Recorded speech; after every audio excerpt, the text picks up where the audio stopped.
The axle snapped on the downhill grade, and Jeremiah Shelby had exactly 3 seconds to jump clear before his wagon tipped sideways and spilled 200 pounds of iron goods, rope coils, and dried provisions across the mountain road. He landed hard on his palms, rolled, and came up on one knee just in time to watch his horse drag the ruined rig another 10 feet before the traces caught on a boulder, and the animal stopped, blowing hard and trembling. The iron pots hit the stones and rang like a badly tuned bell. A sack of dried beans burst. Rope unspooled down the slope like a lazy river. Jeremiah sat in the road dust for a moment and took stock of his life. He was 3 days out of Caro's post, 1 day short of the logging camp at Dunmere Ridge, in the Draken Mountains where autumn came early and mean, and he was now the proud owner of a broken wagon and a horse with a cut foreleg.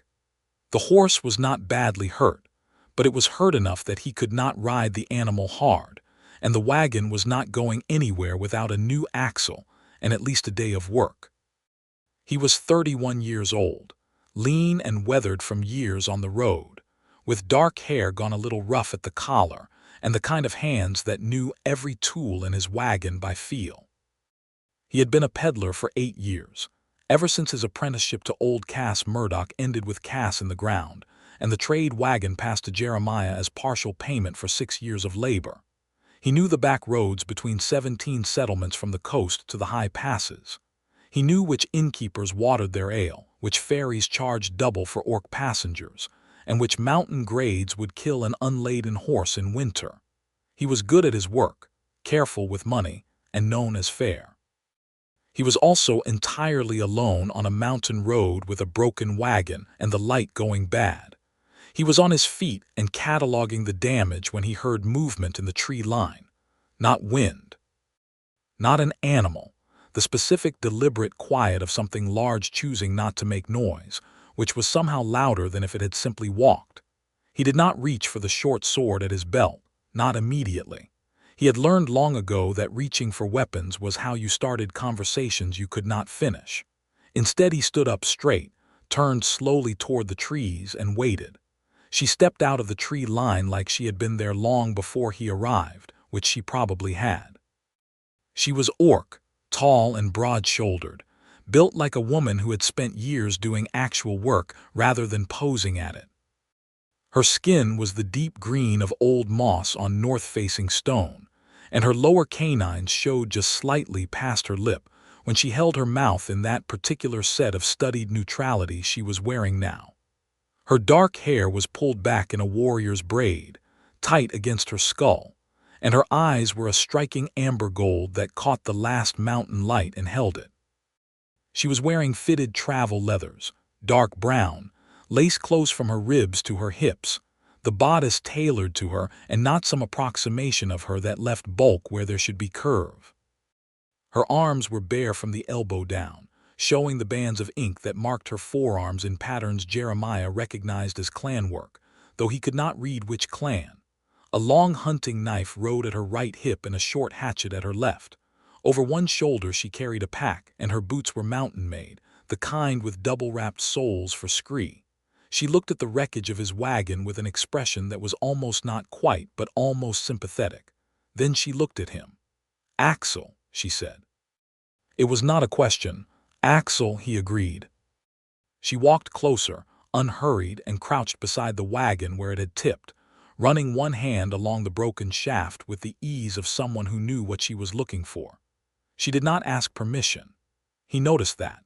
He also noticed that she did not look at him with the particular wariness orcs in the lowlands learned to carry everywhere, the careful sideways glance that meant they were tracking every human in the vicinity for the first sign of trouble. Up here in the mountains she moved like she owned the road. "Green wood," she said, tapping the axle where the split had started. "You bought this from someone who didn't let it cure." "I bought it in Caro's post 3 months ago," he said. "I should have checked it better." She stood up. She was a full head taller than him, and she looked at him directly, which he appreciated. Some people couldn't do that.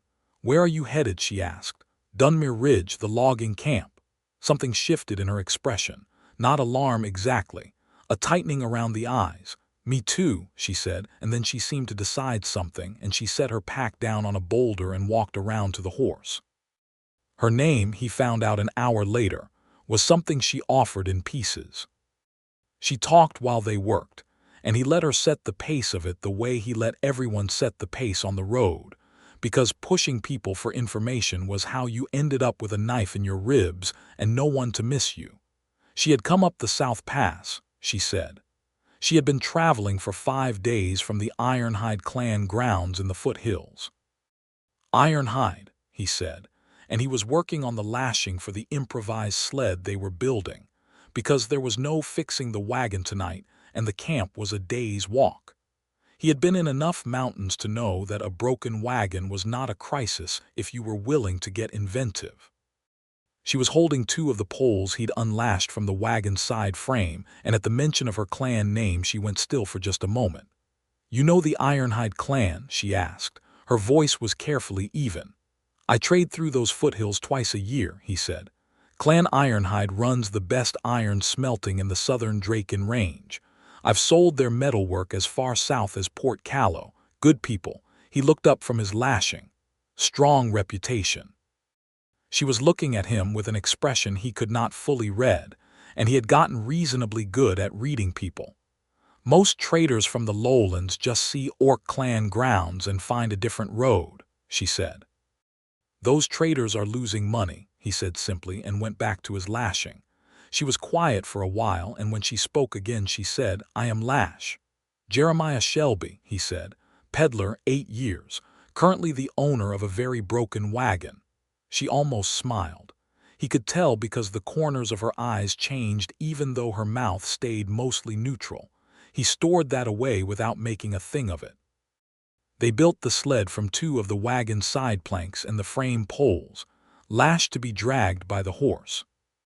It was ugly work but solid, and he transferred the most valuable goods, the iron tools ordered by the camp foreman, the medicines, the specialty rope, and left the rest cached under oilcloth wedged into the rock face.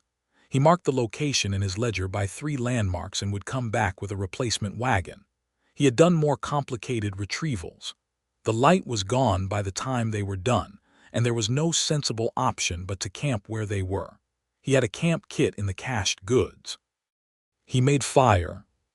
She produced dried meat from her pack and added it to the pot without being asked, and they ate together at the fire while the horse stood tied to a pine, and the mountain wind came down off the peaks and made the flames gutter. "Why are you going to Dunmere Ridge?" he asked, because she had not said, and they had been working together for hours and it felt like a fair question now. She held her bowl in both hands and looked into the fire for a moment. "There's a man there," she said. "A man named Torek Vane." He knew that name. Everyone who traded in the Draken Range knew that name now.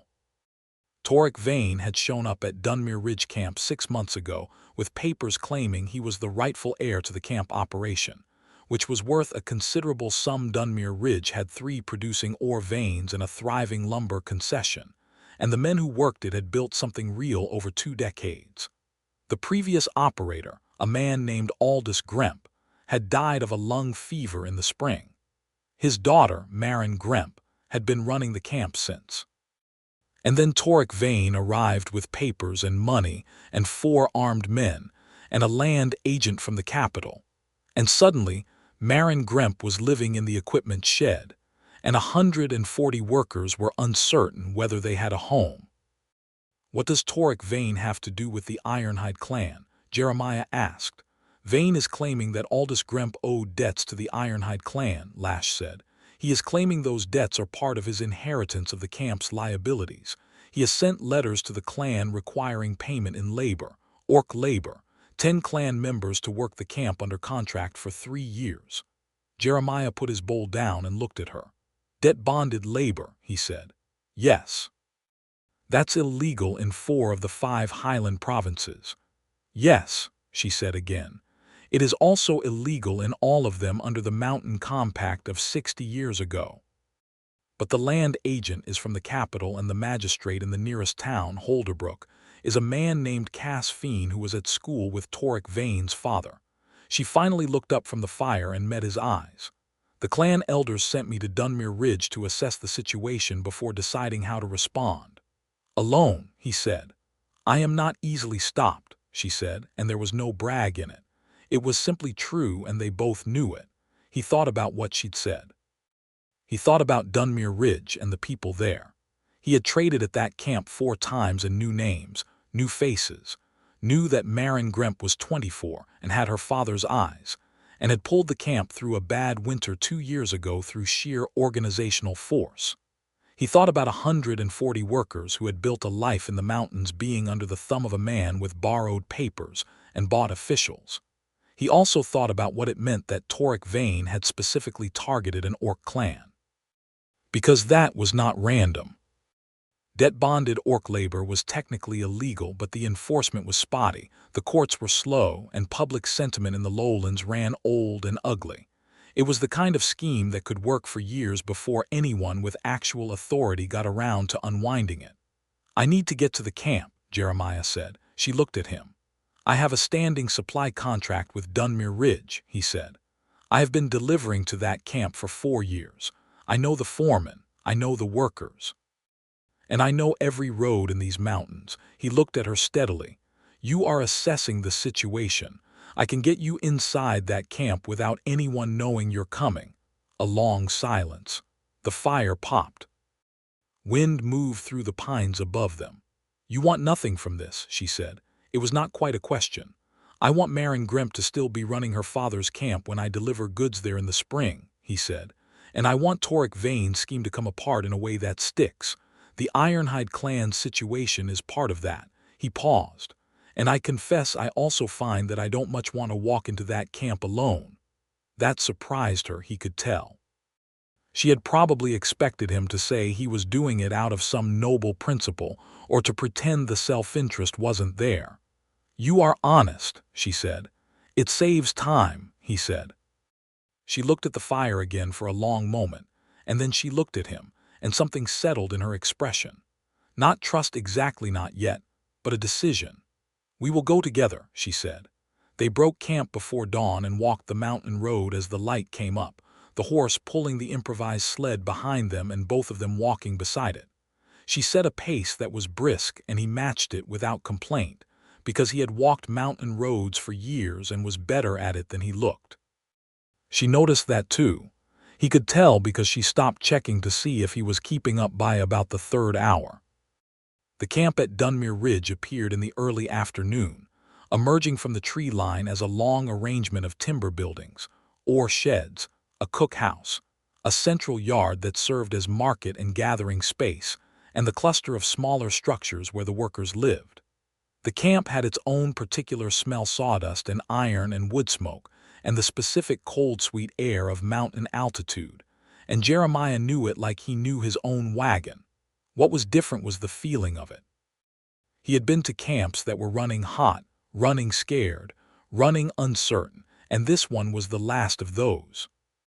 The men in the yard moved with the specific economy of people who were watching what they said and who heard everything. There were 4 men near the main building that Jeremiah did not recognize, and they carried the weapons and the look of hired guards.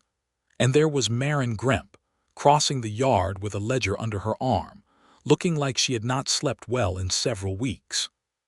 She saw Jeremiah and her face did something complicated, relief tangled with the particular exhaustion of someone who had been managing their expression for too long. She saw Lash, and her eyes went wide for a fraction of a second, and then she was very deliberately neutral. Shelby, she said when they reached her, you're early. Had some road trouble, he said. Lost the wagon, I've got the iron goods and the rope, the rest is cached. He looked at her directly. How are things? Maren's eyes cut to the men near the main building and back. Things are fine, she said in the tone of a woman saying the exact opposite. This is Lash, he said. She's traveling with me. Maren looked at Lash with an expression that was trying to be neutral and mostly succeeding, and Lash looked back at Maren with an expression that was entirely neutral and fully succeeding. We'll talk later, Maren said quietly. Get your goods to the supply shed. Supper's at the cookhouse. And then she was walking away, brisk and controlled, and Jeremiah watched her go with the cold certainty that things were considerably worse than fine. They found out how much worse over the following 2 days.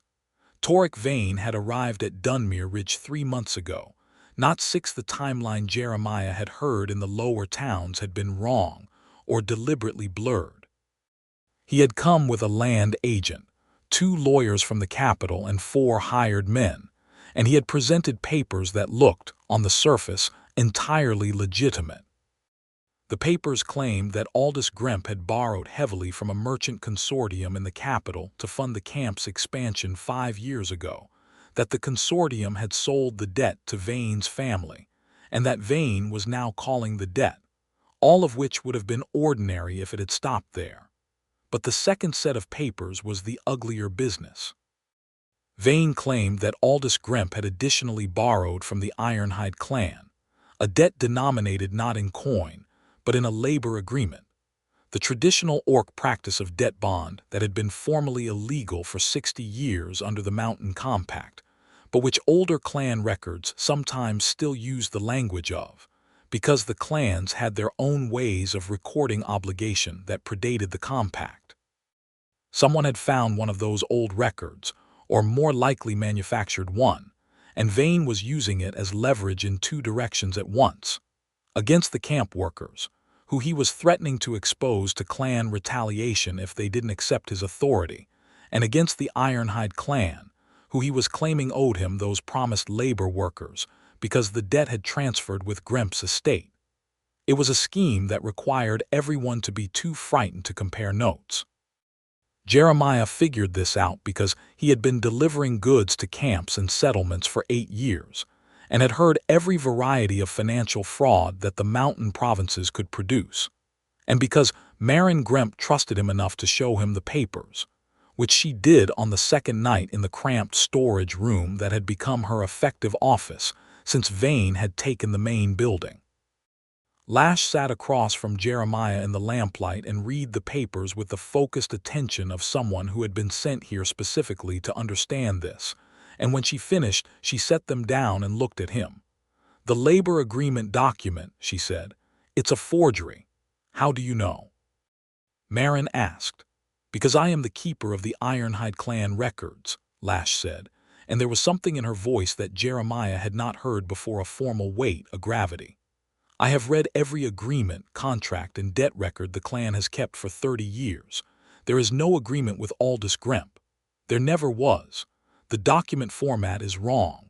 The clan seal has an error in the 3rd ring that clan scribes have not made since the seal was recut 45 years ago. And the wording uses a phrase that the clan abandoned 40 years ago."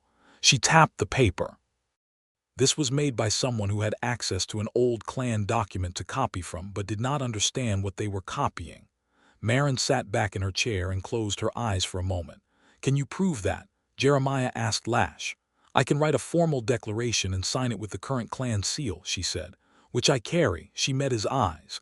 "But a declaration from an Orc clan member may not be enough for the magistrate in Holderbrook." "No," he agreed. "It probably won't be." He drummed his fingers on the table. "But I know someone in Carrow's post who is a document examiner. He works for the provincial courts. If he examines this document and writes his own finding, that's harder to ignore." "Carrow's post is 3 days away," Marin said. 2.5 the way I travel," he said. "I need to get out of here without Vane's men knowing, and I need that document." He looked at the paper. "Or a copy I can pass off as the original." Lash already had a piece of blank paper out and was uncapping an ink vial from her pack.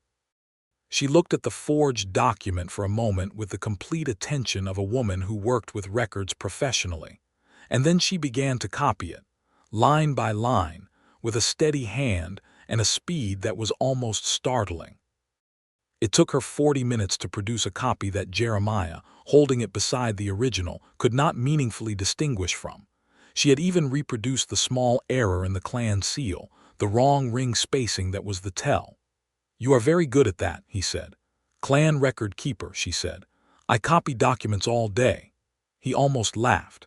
He kept it to a smile, which was something, and she caught it, and the corners of her eyes changed in that way he had catalogued the first night at the fire. The problem of getting out of the camp without Vane's men noticing was solved by the fact that Jeremiah had been trading at mountain camps for 8 years and knew that supply runs happened at odd hours, because the work schedule at a camp like this meant someone always needed something at 3 in the morning. He told the gate guard he was doing a pre-dawn supply check of his cached goods on the road, which was exactly the kind of tedious practical thing a peddler might do. And the gate guard, who was a camp worker and not one of Vane's men, let him through without a second glance. Lash went over the camp wall on the east side, alone, without a rope, moving with a silence that confirmed everything she had implied about not being easily stopped. They met at the boulder where his cached goods were hidden, an hour before dawn, and he gave her the forged document copy and the original carefully wrapped in oilcloth, and she put them both in a flat document case in her pack. "You go to Caro's post," she said. "I will go back." "Back to camp," he said. "I have more to learn about how Vane is operating the camp, and Marin needs someone." He looked at her in the dark. Could see her clearly enough. The mountain dark was not absolute this time of year, and his eyes had adjusted, and what he saw was a woman who had made a decision and was entirely at peace with the fact that it involved walking back into a camp where, if Vane found out who she was and why she was there, things could go badly for her. "Be careful," he said. She looked at him with an expression that was not quite offended and not quite amused. "I am always careful." "I know," he said. "I'm saying it anyway." She was quiet for a moment. The wind came down off the peaks and moved her hair where a few strands had come loose from the braid.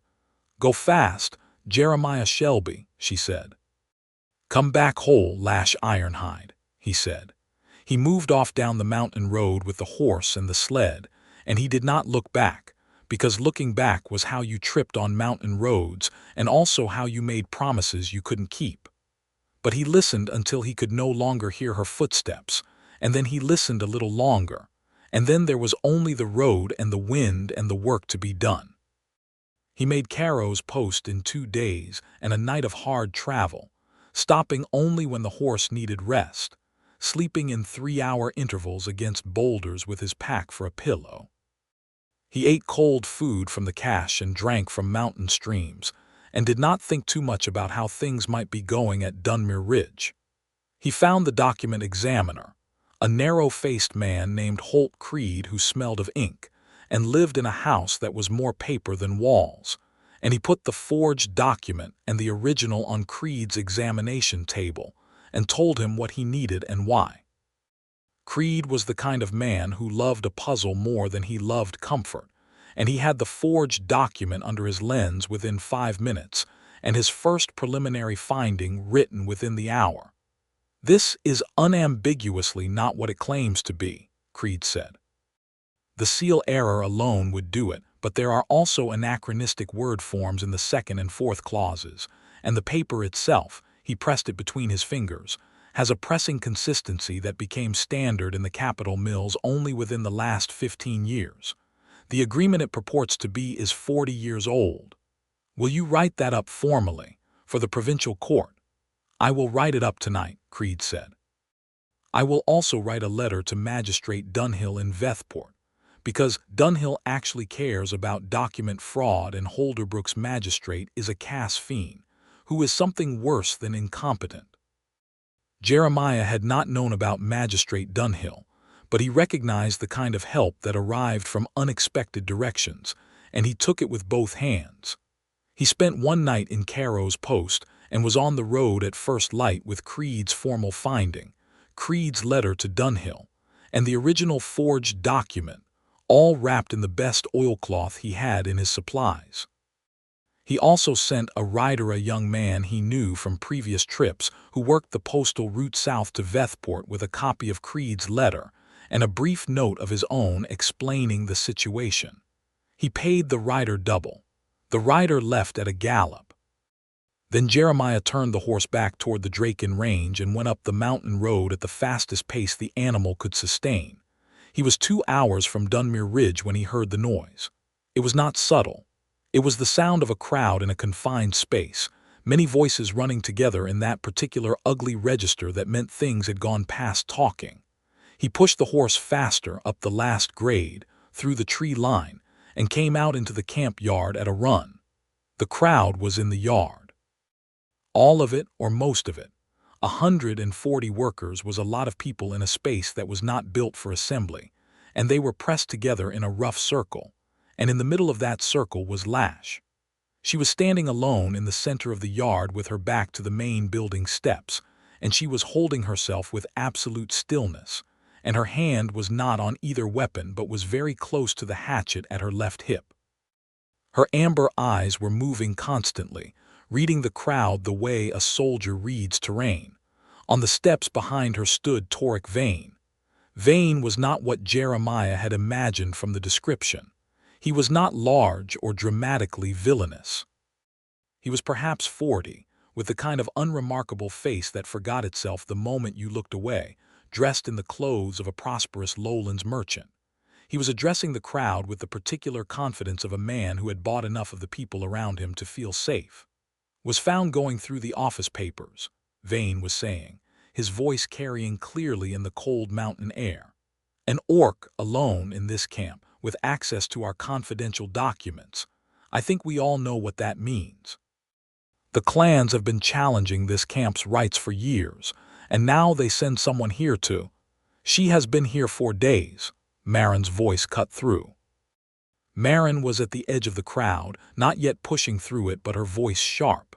She came with Jeremiah Shelby, who has a standing supply contract. Shelby is not here, Vane said. I'm here, Jeremiah said. He walked the horse through the edge of the crowd, which parted for the animal's bulk in the way crowds do when something larger than them arrives with momentum. He came out into the open circle and dismounted and walked to where Lash was standing, and he put himself at her shoulder, half a step in front. He was not large. He was not armored. He was a lean, weathered man of 31 in trail-dirty clothes, and he was aware of how insufficient that was as a physical statement. He made it anyway because insufficiency had never stopped him from doing things that needed doing. Lash looked at him from the corner of her eye. He did not look back. He looked at Vane. Torek Vane, he said. I've spent 2 days in Caro's post with a provincial document examiner named Holt Creed. He would like to discuss the orc labor agreement you've been using to pressure the Ironhide clan. He reached into his coat and produced the wrapped oilcloth. This is his formal finding. And this, he produced a second document, is a letter from Magistrate Dunhill in Vethport, who has been informed of your activities in this camp. The crowd went very quiet. Vane's confident expression developed a crack in it. It was small, but Jeremiah had been reading faces in market squares for 8 years and he watched it spread. You have no authority here, Vane started. No, Jeremiah agreed. But Magistrate Dunhill does, and he is, according to Creed, already on his way. This was a partial truth. Creed had sent a letter, and Jeremiah had sent a rider, and it was probable that Dunhill would come, though not certain. He presented it as certain with the calm of a man who had never bluffed a market price, and was not starting now. The document you presented as an orc labor agreement is a forgery. The paper it's written on was manufactured in the last 15 years. The seal has a flaw that hasn't appeared in authentic Ironhide clan documents for over 40 years, and the wording uses phrases the clan abandoned decades before the alleged agreement was signed. He let that sit for a moment. That is criminal document fraud, Mr. Vane, whatever the rest of your papers say. There was a moment, a long, charged, collective moment, and then the crowd shifted, not dramatically. But the weight of it moved, the way water moves when a current changes direction, and Jeremiah felt it in the back of his neck. Vane's 4 hired men were somewhere in the crowd. That was a problem that still existed. But the crowd itself was 140 mountain workers who had been afraid for 3 months, and fear had a different quality once you understood what you'd been afraid of, and these people were figuring that out in real time. Get out of this camp, Marin Gremp said, and she had pushed through the crowd now and was standing 10 feet from Vane's steps. Get out of my father's camp. Take your men and your papers and get off this mountain. It was not quite that simple. There were several more hours of it Vane trying to regroup, his hired men getting sullen, and then getting talked to by miners who outweighed them considerably. Vane threatening legal action that sounded increasingly hollow once word spread through the camp about Creed's finding. But the outcome was settled in the first 5 minutes, in the way these things are often settled, in the moment when a crowd's uncertainty resolves into a direction. By evening, Torek Vane and his men were on the South Road, with a camp worker escort to the edge of the Dunmere Ridge territory, and Marin Gremp's formal notice of trespass following them out. Jeremiah sat on the steps of the supply shed afterward with his hands between his knees, more tired than he had acknowledged during the day. The horse was properly stabled, finally. His goods had been unloaded. The forged document and Creed's finding were with Marin for the official record. Lash came and sat beside him on the step. She sat close, not quite touching, but close enough that he was aware of the warmth of her. She looked out at the camp yard, which was busy in a different way now, lighter, the specific busyness of people who had been carrying weight and put it down. "You came back fast," she said. "I told you I was fast," he said. "You walked into the middle of that," she said. There was something in her voice he had not heard before, something that was working through itself. "So did you," he said. "You were already there." "I was caught," she said. "Vane's men found me in the office. I had the document case, which I had been very careful about, but one of them came back for something and I was still in the room." She paused. "I chose not to fight my way out because fighting would have made things worse for Marin, so I let them march me into the yard." Another pause. "I was managing it." "I know you were," he said. "I did not need rescuing," she said, but it was not quite a protest. It was more like she was being precise. "I know," he said. "I just needed to be there." He looked sideways at her. "There's a difference." She looked back at him. The amber gold of her eyes was something he had been aware of since the first moment, and he was aware of it now, close up in the lowering light in a way that was different from awareness. He did not look away, and neither did she. "You are a strange man, Jeremiah Shelby," she said. "Probably," he said. "I've been told that before." "Who told you?" "My employer when I was 18. The innkeeper in Pelham Crossing who thought I'd paid too much for a wagon load of rusty tools. The ferry captain who said no one crosses the Drac in a storm. He ticked them off on his fingers. The ferry captain was wrong for what it's worth." Her mouth curved.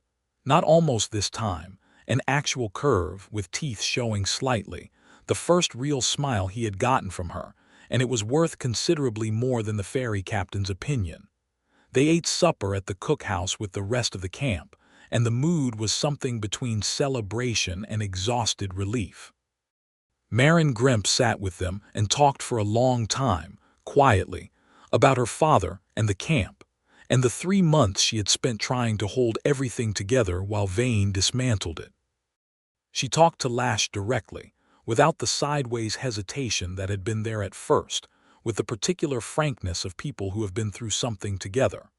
The next morning, with Vane gone and the camp returning to its own rhythms, Lash found Jeremiah at the stables where he was examining the horse's leg and making a judgment about how long before he could travel properly. "I need to get word back to the clan," she said. "They will need the formal declaration document that Vane's claim was fraudulent. They'll need Creed's finding and the court documentation. Magistrate Dunhill should arrive within the week," Jeremiah said. "Once he does, there'll be an official record." Marin said she'd get copies sent to any party that needed them. Good. She stood there for a moment, not doing the thing she had come to do, which Jeremiah had learned to recognize as a sign that there was something harder to say underneath. He waited. "I should ask you something," she said finally. "Ask," he said. "The clan will need someone to carry the official documentation to the foothill grounds once the magistrate has processed it. And the road to the Ironhide grounds passes through Carrow's Post and then south." She was looking at the horse, not at him. "You cached goods near here that you still need to retrieve, and you have a broken wagon in need of repair." "I do," he said. "The clan grounds have a smith," she said. "A good one. The Ironhide clan is known for ironwork, as you noted. She glanced at him then. A new axle would not be a difficult thing. He looked at her, she looked back at him. Are you suggesting I come to the Ironhide clan grounds? He said. I'm observing that the logistics align, she said, which was probably the most elaborate way he had ever been invited somewhere. Then the logistics align, he said. I'll come. Something settled in her shoulders. He had been watching her body language long enough to recognize what relief looked like on her when she was trying not to show it. It took another 4 days at Dunmere Ridge for Magistrate Dunhill to arrive. His travel time had been faster than expected, the rider having reached him when he was already partway up a related inspection tour, and 2 more days for the formal documentation to be processed and certified. Vane did not come back. His hired land agent, who had been in Holderbrook the whole time and had apparently not been fully informed of the forgery component of the scheme, wrote a letter to Marin Gremp that was 3 pages of apologetic distancing and ultimately meant he would not be a problem. Marin Gremp walked Jeremiah and Lash to the camp gate on the morning they left. She shook Jeremiah's hand and then looked at Lash and said, "Thank you for staying." Lash inclined her head. "Your camp is well run," she said. "Your father built something worth keeping." It was exactly the right thing to say, and Jeremiah watched Marin hold herself together over it, and then they were on the mountain road with the horse and the sled and the cached goods recovered and properly redistributed, and the peaks were burning with morning light, and Dunmere Ridge fell behind them. They walked easily together. He had noticed that over the days at camp, that they had found a rhythm without working at it, the way 2 people sometimes do when they have been through something together. She walked at his pace now, or more accurately they walked at a pace that was neither his nor hers but theirs, and the road unfolded ahead of them through the mountain morning. "Tell me about the clan grounds," he said. So she did. She talked about the Ironhide clan the way he had come to understand. She talked about things she cared about with precision and feeling held in a specific balance, not gushing, not dry. The grounds were in the southern foothills, where the mountains gentled into the long grass country, sheltered by a ridge on the north and west that kept the worst weather off. 160 clan members, with the ironworks in the center and the living structures arranged outward from it. The forge was the heart of everything, had been for 4 generations, since Lash's great-grandmother had dragged iron ore out of a hillside with her bare hands and built a smelting pit. "Your great-grandmother started the whole operation," he said. "Her name was Ironhide," Lash said. "The clan took its name from her. Before her the clan was the Dunvash, which means something like stubborn water." She considered. "It still fits." "What does Ironhide mean in your language?" he asked. She glanced at him. "Velcura," she said, "literally iron-skinned. But the connotation is closer to something that endures, something that does not bend to what tries to break it." He thought about Lash standing in that camp yard alone in front of 100 workers and a man with hired blades, absolutely still, absolutely unbroken, her hand near the hatchet but not on it. "That fits too," he said. She was quiet for a while and then she said, "You know the clan name. You have traded with us. You know what the name means. But you called me Ironhide as a second name, not a first." She paused. "Most people who know Orc clan customs use the clan name as the primary address." "Do you want me to do that?" he asked. "No," she said a little quickly. "I prefer Lash." "Then Lash it is." Another pause. The road curved through a stand of pine and came out on a long overlook with the valley spread below them and the southern foothills visible, blue-hazed with distance. "When you asked me the first night on the road," she said, and then she stopped. He looked at her. "You did not ask me my clan name first," she said. "You asked about my clan, which I had already mentioned, and she stopped again. "I told you my name." He was quiet, waiting. "That is not," she was choosing words with unusual care. "Orc names are personal. Clan names are public. When a stranger asks where you are from, you give the clan. When someone closer asks your name, you give the name." Her jaw set slightly. "I gave you the name before I knew what I was doing. I have been thinking about why." He did not say anything for a long moment. The valley spread below them, enormous and quiet in the morning light. "What did you come to?" he asked. She stopped walking. He stopped too and turned to face her, and she was looking at him with those amber gold eyes and an expression that was almost. He had thought almost before, but this was different.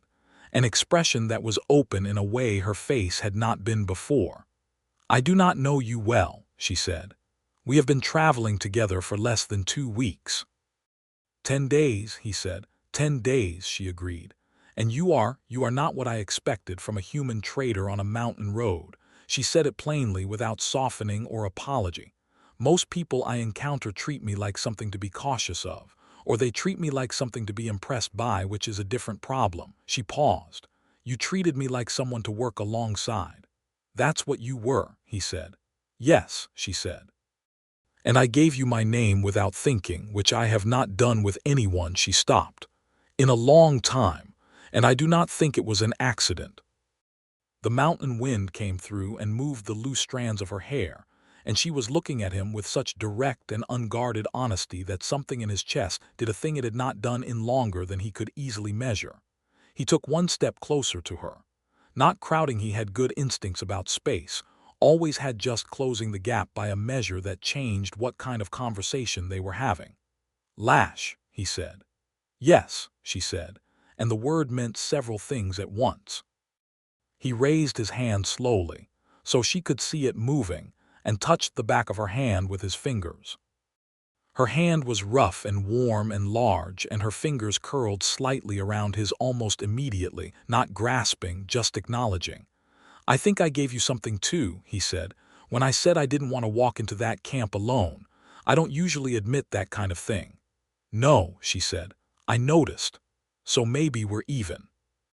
She looked at their hands, then at him, and then she did something he was not prepared for. She brought his hand up and turned it over and pressed her lips to the inside of his wrist, which was so different from what he had expected that he went completely still.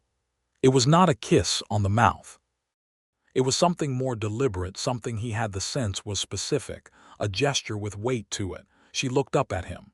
"In the clan," she said, "when someone wants to mark a beginning, they do that." "A beginning of what?" he said. His voice was very steady, which was an achievement. "Something they mean to keep," she said. He looked at her for a long moment, with the valley below them and the peaks above and the road running empty in both directions. And then he turned his hand over and brought hers up and pressed his lips to the back of her knuckles, which were rough with work and warm with the mountain morning, and he felt her breath change. "Then we've both marked it," he said. She looked like she was going to say something and then didn't, and the fact that she didn't, the fact that Lash, who always had the precise word, did not have one right now, was the most significant thing that had happened to him in years. They walked the rest of the road to the valley in a different kind of quiet. The Ironhide clan grounds were everything she had described, and also more vivid in person than the words had made them. The ironworks were audible from a quarter-mile out, a deep rhythmic ring that bounced off the ridge and filled the valley like music, and the smell of hot metal and coal smoke was clean and purposeful in the dry autumn air. The structures were solid, not rough campwork, but real building, timber and stone, the kind that had been added to over generations and showed it. Clan banners hung at the gate, deep red with the iron fist sigil of the Ironhide. Lash walked in first, which was proper, and Jeremiah led the horse behind her, and the people who looked up from their work as they passed orc men and women, a few looking human mixed, all of them carrying themselves with the particular self-possession of people who lived somewhere they had built, looked at Jeremiah with expressions ranging from curious to neutral to guarded. He had been looked at that way in orc clan grounds before, and he handled it the way he handled everything, straightforwardly, without apology or excessive performance. He met eyes when eyes were offered and did not flinch when they weren't. The clan elder was a woman named Lash Ironhide, who had to be 70 at least and looked like she had been carved out of the ridge behind the camp.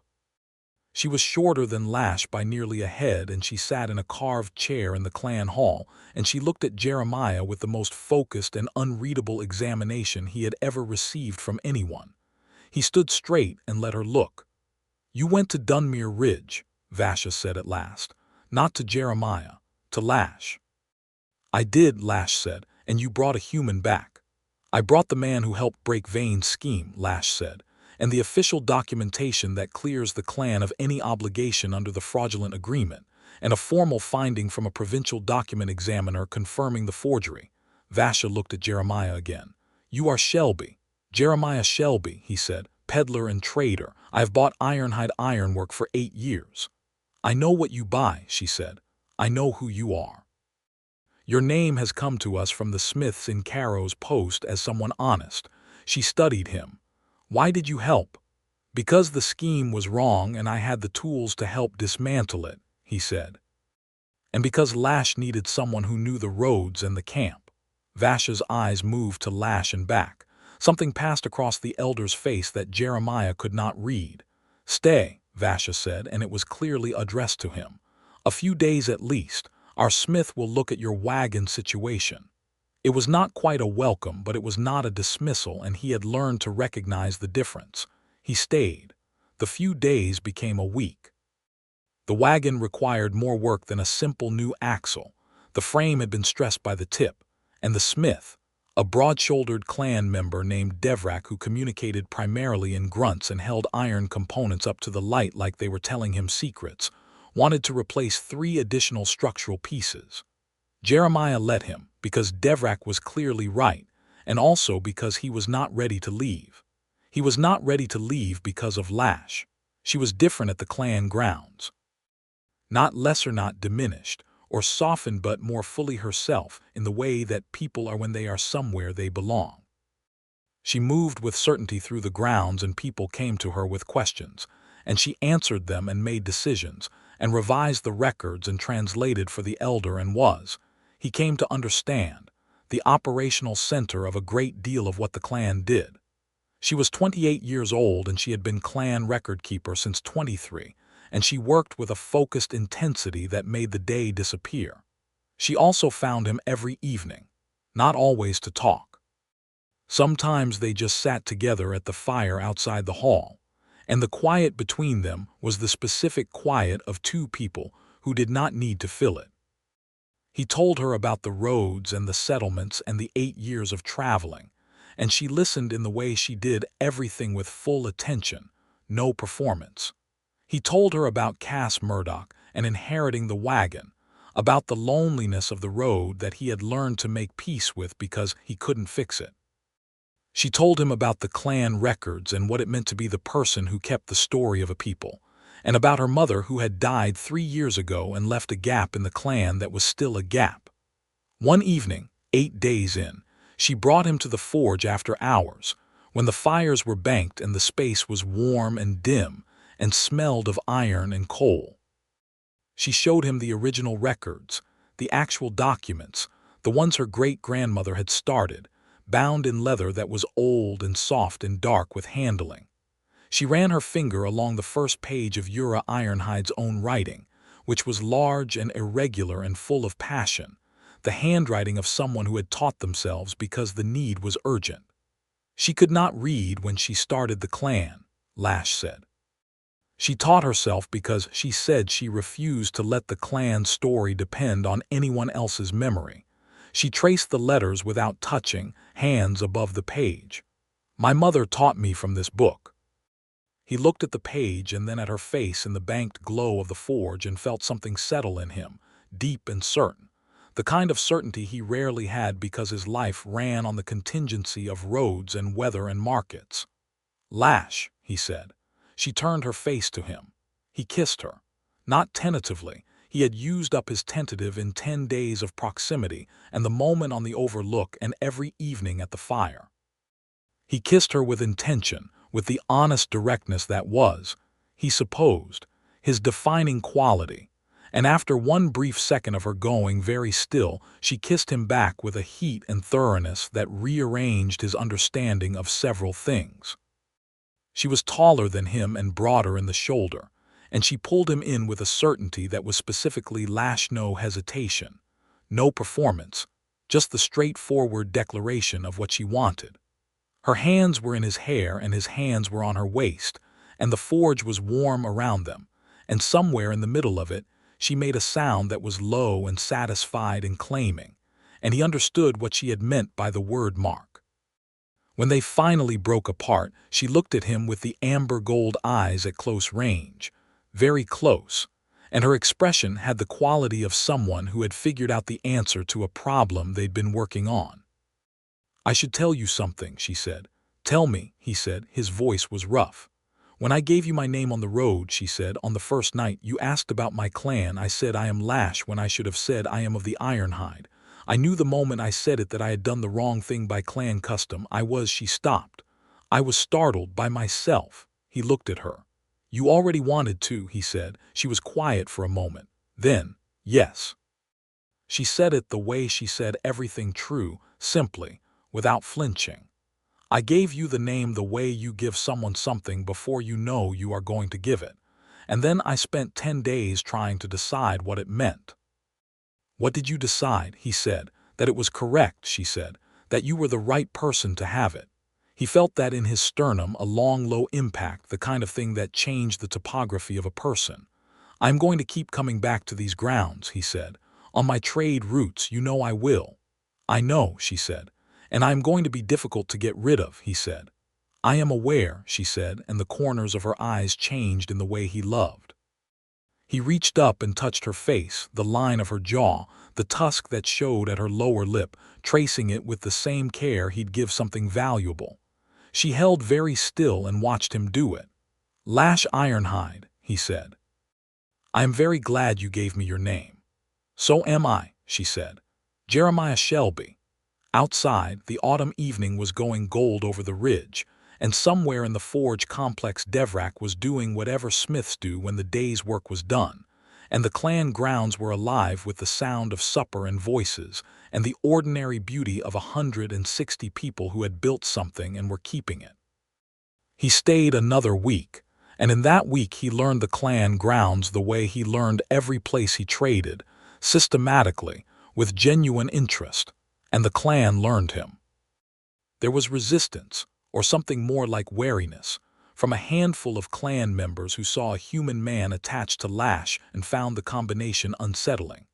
An older warrior named Breck, who had the bearing of someone who had been in several actual wars and had opinions about it, watched Jeremiah with the specific attention of a man waiting for him to make a wrong move. It happened at the training ground, 4 days before Jeremiah's wagon was finished. Breck was doing weapons practice with 2 younger clan members, and Jeremiah was watching. Because watching people who knew what they were doing with weapons was interesting, and he had always been interested in interesting things. Breck finished his drill and turned and looked at him with the direct challenge of a man who had decided on a question. "You put yourself in front of Lash at the camp," Breck said. "In the yard." "She was already managing it," Jeremiah said. "I just brought evidence." "She was surrounded by humans who were turning against her." "Yes," he said. "You walked into that." "I did."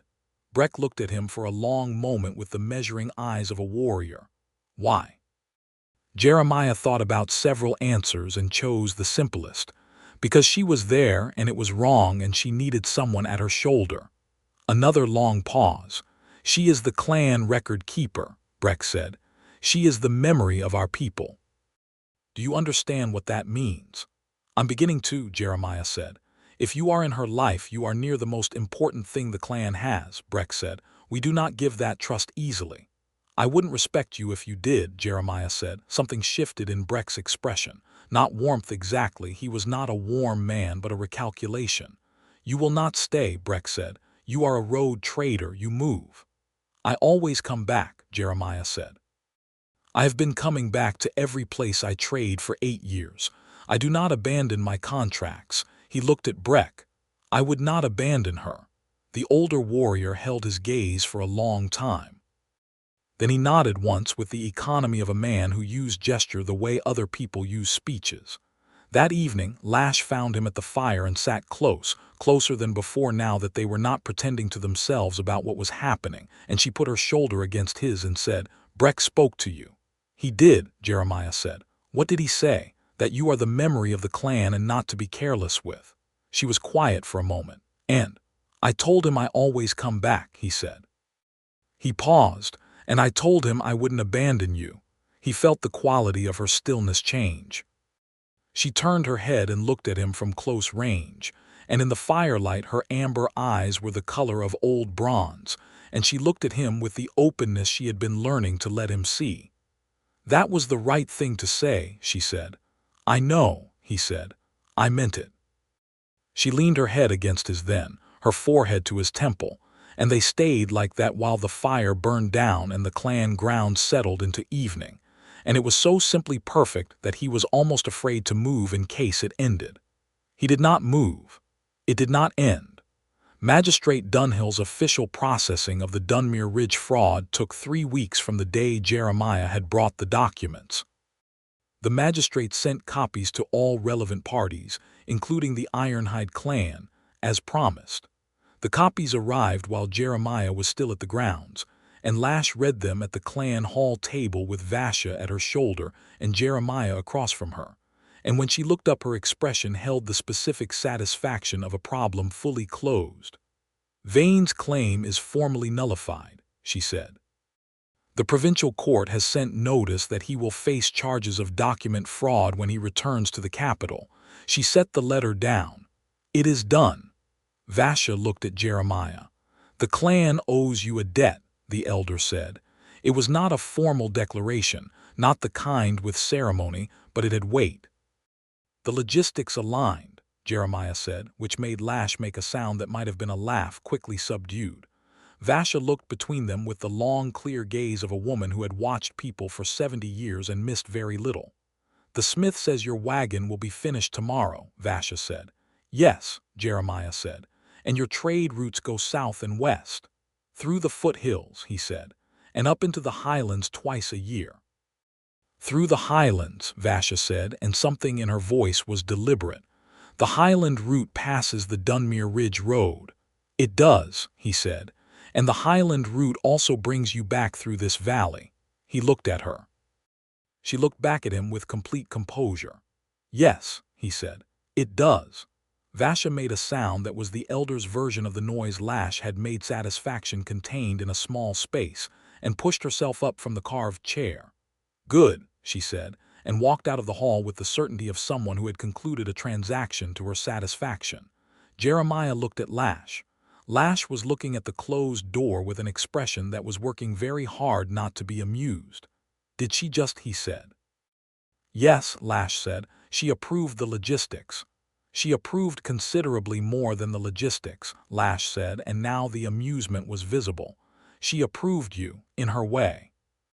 He thought about this. "I should be intimidated by your clan elder," he said. "You should, yes," Lash agreed. "Most people are." The wagon was finished the next morning. Devrak had done work that was, genuinely, the best axle and frame repair Jeremiah had ever had, better than some wagons he'd bought new, and he ran his hand over the new joints, and felt the quality in them, and paid Devrak in good coin, and got back a grunt that might have meant anything, but which Jeremiah's 8 years of reading people told him was satisfaction. He loaded the wagon in the morning light. Lash helped, not because she needed to, not because he asked, but because she came out and started doing it, and they worked side by side in the cool autumn air, and it was as natural as breathing. When the last thing was stowed, he stood at the wagon's rear gate and she stood a step away, and the clan grounds were beginning their day around them, and he was aware of the specific weight of a leaving. "The Highland route," he said. 8 to 10 weeks, she said, "if the passes are still clear." "They will be," he said. "I know this route. I'll be through the high ground before the worst of it." She looked at him, he looked at her. "I do not like this," she said plainly.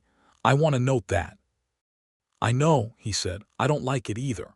"I have never minded solitude," she said. "I have minded it this week." He took the step between them. She was taller than him by a head, and she was looking down at him with all of her open, the guard down, the amber eyes direct and needing. 8 to 10 weeks, he said. "And then I come back through this valley." "Yes," she said. "And when I come back," he said, "I'd like to stay longer than a wagon repair." She looked at him. "I can renegotiate my trade route," he said. The Highland Loop can be restructured to base from the valley rather than Caro's Post. It's not a shorter route, but it's not a harder one." He paused. "If the clan is willing to have a human traitor underfoot." Something in her face, something large and quiet, moved. "I think the elder has already weighed in on that," she said. "I think so too," he said. "I'm asking you." The autumn light was doing something remarkable in the valley, coming over the ridge in a long gold pour that lit the ironworks smoke into something beautiful. And Lash Ironhide stood in it with her warrior's braid and her travel leathers and her amber eyes, and she looked at him with the full weight of a woman who feared nothing and chose carefully. "Yes," she said. "Stay longer. Stay as long as the route will bear." She paused. "Stay as long as you are willing." "I'm willing for a significant time," he said. "Good," she said, and pulled him in with both hands on his coat lapels and kissed him in the middle of the clan grounds in the morning light, thorough and certain, the way she did everything. And somewhere behind them someone made a noise of surprise and someone else made a noise of approval, and he was pretty sure the second one was Breck, which was extraordinary. When she pulled back, she looked at him with that particular combination of satisfaction and warmth that was specifically Lash, and he thought, this is what it feels like to be chosen by someone who has every choice and knows exactly what she wants. He drove the wagon out of the clan grounds at mid-morning with the horse in good condition and the road opening south ahead of him, and the Highland route plotted in his head, and he carried the specific warmth of the morning like cargo. 8 weeks, he told himself. 8 weeks and then back through the valley. He made the Highland route in 7. He pushed slightly harder than usual, not recklessly but with purpose, and he spent the cold Highland nights thinking about the clan grounds and the forge and the warm specific quiet of sitting beside Lash at the fire. He traded well in every settlement iron goods from the Ironhide clan smiths, which had their reputation everywhere he went, and he found himself speaking about the clan with a familiarity and a warmth that was different from the professional endorsement he'd given before. He came back down through the valley on a cold, clear morning when the first frost had come and gone and left the grass silver-edged, and the clan grounds rose ahead of him, and he felt something unclench in his chest that he had not realized was clenched. She was at the gate. He did not know if she had been watching the road or if it was coincidence. He suspected it was not coincidence, and also suspected she would never confirm it, and he loved both of those things about her. He brought the wagon to a stop and climbed down, and she was already crossing the distance between them, unhurried but direct, and she stopped in front of him and looked at him with the amber eyes and said, 7 weeks. "I know," he said. "I moved fast." "I noticed," she said, and the warmth in it was complete, uncomplicated, entirely hers. He reached for her hands. She gave them. "I've been thinking," he said. "About what?" she said. "About the trade route restructure," he said, "and about the clan grounds. And about how the smith did better work on my wagon in 10 days than any of the lowland workshops have done in 8 years. He looked at her. "And about you, mostly about you. Tell me about what you thought about me," she said, and the warmth in her voice had an edge of the thing he had heard in the forge when she kissed him back, the claiming note. "I thought that I want to come back every time," he said. "Not just on the Highland Loop. I want this to be where I come back to. I want this valley to be the place the road starts and ends." Her hands tightened on his. "That is," she stopped. She looked at him with an expression that was doing several things at once, and the most prominent of them was something vast and unguarded. "That is what I want also," she said, and the directness of it, the plain, unwavering Lash quality of it, hit him somewhere without armor. "Then it's decided," he said. "Just like that," she said, and the amusement was back. "I've been deciding it for 7 weeks," he said. "I'm done being slow about it." She laughed. Not the careful almost laugh from the road. A real one, full and warm, with her head tipping back and her eyes going bright. And he had never heard it before, and it was the best thing he had heard in a very long time. He pulled her down and kissed her there in the gateway of the Ironhide clan grounds, with the frost-silver grass behind him and the smoke of the ironworks above her. And she kissed him back with the same certainty she'd used the first time, the same claiming warmth, and the clan grounds opened up behind her like a welcome. That evening at the fire, with the hall at their backs, and the stars coming out over the ridge, the same stars he had watched from a dozen different mountain roads, in 8 years of solitude he sat beside Lash Ironhide, and felt the specific gravity of a man who has stopped drifting. She had a ledger open on her knee because she was always working, and she was making notes in the clan's records about something she decided to document about the Vane affair, the full account for the clan history. He watched her write with the precise and careful hand she used on everything important. "Write me in," he said. She looked up. "What?" "In the record," he said. "Write me in. I was there." She looked at him for a moment with that particular expression that was not quite a smile yet and was something better. "You want to be in the clan record," she said. "I want to be in your record," he said. "The one you keep, the important one." She looked at him for a long time, the ledger open on her knee and the fire between them and the stars above. Then she looked back at the page and dipped her pen and wrote. And with him, the trader Jeremiah Shelby, who walked into the yard when it was not required of him and stood at her shoulder. She looked up. "There," she said. "You are in the record." He looked at what she had written.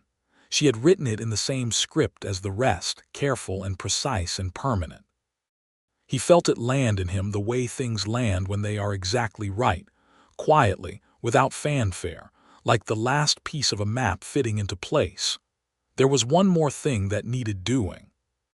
He had been turning it over in his head for the 7 weeks on the road, the way you turn a stone over to see what's underneath, and he had arrived at an answer he trusted. He reached into his coat pocket. He had purchased it in the mountain market town of Beld, 4 days into the Highland route, from a craftsman who worked bone and iron, a ring, wide and plain, made from a piece of ironhide ironwork he had carried out of the clan grounds as part of his purchased goods. He had recognized the iron when he saw it in the craftsman's stock, because he knew ironhide metalwork by sight after 8 years, and he had asked the craftsman to make something from it and described what he wanted and waited 2 days while it was done. He held it out on his palm. In the firelight it was dark and plain and solid. "This is made from the clan's iron," he said. "From a piece I bought here in the spring." He looked at her. "I wanted something of yours to already be in it." Lash looked at the ring for a long time. He watched her face and saw the sequence of it, the recognition, the understanding of what he was doing, and then the full open arrival of something enormous that she did not try to contain. "Jeremiah," she said. "I know it's not the clan custom," he said. "I know the orc way of binding is different. I know I would need to learn what is right and what is asked, and I am willing to do all of that. But I wanted to offer this now in my way so you would know what I intend." He held her gaze. "What I want to intend, if you do." She reached out and took the ring from his palm. She held it for a moment, this solid piece of ironhide iron, and her expression was doing the thing he had come to love most in her, the thing she could not control, where all the guard came down at once and he could see exactly what she felt.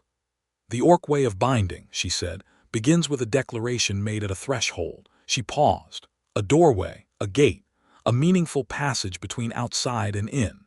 He looked at the gate behind them where he had stopped the wagon that morning, where she had been waiting. "We were there this morning," he said. "We were," she said. "Did you say something at the gate this morning?" he said. She looked at him with the amber eyes. "I said your name." "That counts," he said. "Yes," she said. "In the orc way, speaking someone's name at a threshold is an invitation." She was quiet for a moment. "And you came through it." "I'll keep coming through it," he said. "Every route I run, every season, for as long as you want me to." She slid the ring onto her finger, the right hand, and held it up in the firelight, and it sat there solid and plain and made of ironhide iron. "I want you for all of them," she said.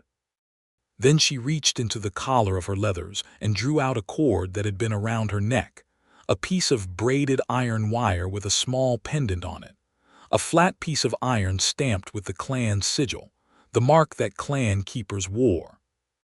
She took it off and held it out to him. "This is how I make the declaration in return." He took it. He could feel the weight of it, real and specific, a piece of the Ironhide clan's identity handed from her hands to his. He looked at her. "You are giving me the clan keeper's mark," he said. "I am giving you my mark," she said. "Which is more?" He put the cord around his neck. The iron piece lay against his chest, warm from hers. The fire burned between them, and the stars were out in full now, thick and bright over the ridge. And Lash Ironhide was looking at him with everything open and present, and he understood with the clarity of the mountain air that this was what the road had been for. All 8 years of it. All the back roads and the broken axles and the empty camps and the solitude he had made peace with because he couldn't fix it. All of it had been the long way to this valley, and this fire, and this woman who had given him her true name before she knew she was going to. He leaned forward across the fire's warmth and kissed her, careful and then not careful, slow and then not slow, and she met him with the same shift, the same acceleration, the same Lash-specific certainty that was better than anything else in his experience of the world. When they finally broke apart, her forehead was against his and her eyes were closed for a moment, just a moment, and then she opened them. "The record needs an additional entry," she said. "What does it say?" he said. She thought for a moment.